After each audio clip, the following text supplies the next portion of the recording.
And the BRZ has a new rival, delivering a totally unique driving experience in a very different package. I'm talking about Ford's latest pocket rocket, the Fiesta ST.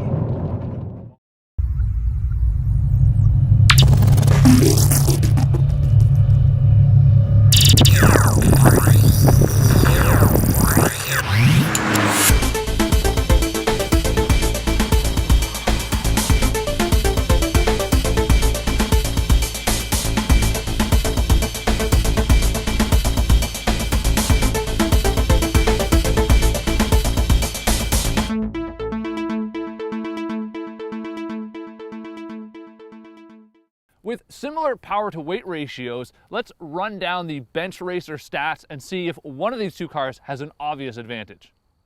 With slightly more power, the BRZ is exactly at 200 horsepower, while torque is at a bit of a disadvantage at 151 foot-pounds. It uses a 6-speed manual transmission, although a 6-speed automatic is available, and puts all that power to the proper wheels, that is, the rear ones. It's rated at 22 miles per gallon in the city and 30 on the highway, and weighs in at 2,762 pounds. For 2014, the BRZ now gets a slight price increase of $100 and now costs $26,390, including destination. And this angry little jelly bean, known as the Fiesta ST, makes 197 horsepower and 202 pound-feet of torque. Its turbocharged 1.6-liter engine puts power to the front wheels via a 6-speed manual transmission. Significantly better than the BRZ, the Fiesta ST gets 26 miles per gallon in the city and 35 miles per gallon on the highway. It's also 20 pounds lighter at 2,742 pounds. With a base price of $22,195 including delivery, our car has almost $3,500 in options, including those sexy Recaro seats, a sunroof, and a Navi system.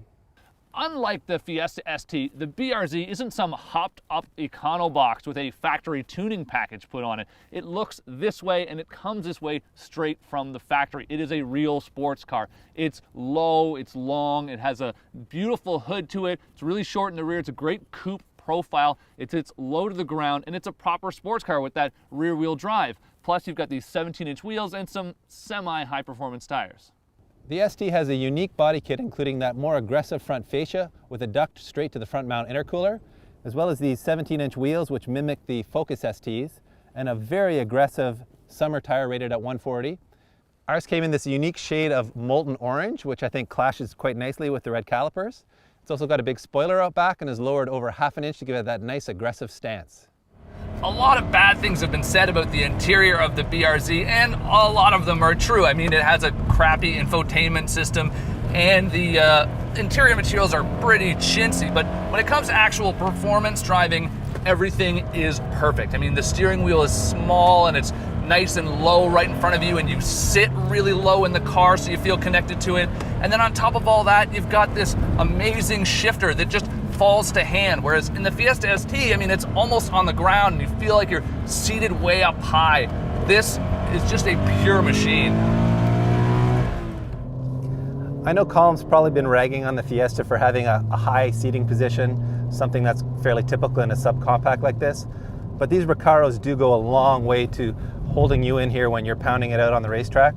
And the steering wheel is also unique to the ST. It's a nice leather wrap unit, and it's also a telescopic unit, so I'm able to get it nice and close to me, just the way I like it in a race car.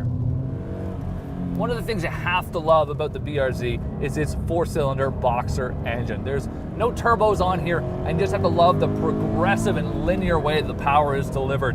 You always know what to expect. You give it more throttle and it responds the exact way you planned.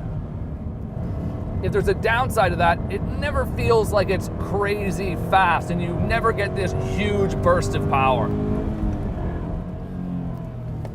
The true joy of the BRZ is that it is rear-wheel drive, and it just drives so miraculously well. It's so nicely balanced, it's so low down to the ground, and it just delivers a feel that you pretty much can't get anywhere else in the industry at any cost. You know, it's easy to drive a front-wheel drive car fast, but to master a rear-wheel drive machine takes a lot more talent. But the BRZ makes driving rear-wheel drive easy, and if it doesn't make you fast, it at least makes you look really good doing what you're doing. The First thing you notice in the ST, of course, is the power. You just don't expect a subcompact like this to have this much get up and go. It really goes like a stabbed rat in a straight line thanks to that turbocharged 1.6 liter engine. And although it's a little bit peaky as you expect from a turbo car, it does fall off a little bit in the top end, but overall, man, this thing just hauls ass. I also really like the slick shifting 6-speed.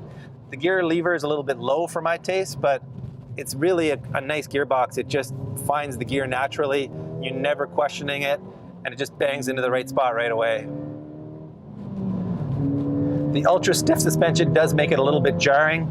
You do feel every bump and crease on the road, but out here on the racetrack, it just feels totally at home. There's no body roll to speak of, and thanks to that fancy torque vectoring system, it really does rotate well in the corners. The steering in the ST is really quick. It's got a much faster rack than in a base model Fiesta, and unlike in the Focus ST, they haven't dumbed it down any, so you do actually get quite a bit of torque steer when you get on the power. I think Ford's actually learned a few lessons from the Focus ST because we had quite a bit of brake fade in that car. But here in the Fiesta, we've had zero brake fade and brake performance has just been fantastic. So Dave, which one was faster, the front-wheel drive hot hatch or the true rear-wheel drive sports car? Well, keep in mind that it was a little bit wet out here today, so that did play a role, but the BRZ was actually the fastest of the two, but only by 0.3 of a second. Wow.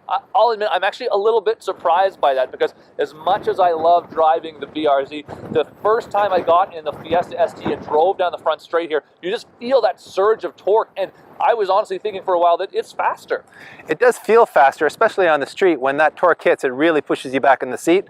But out here on the racetrack, the BRZ really did shine. That top end power is just so usable. Combine that with rear wheel drive and that amazing balance, and it's just really hard to beat.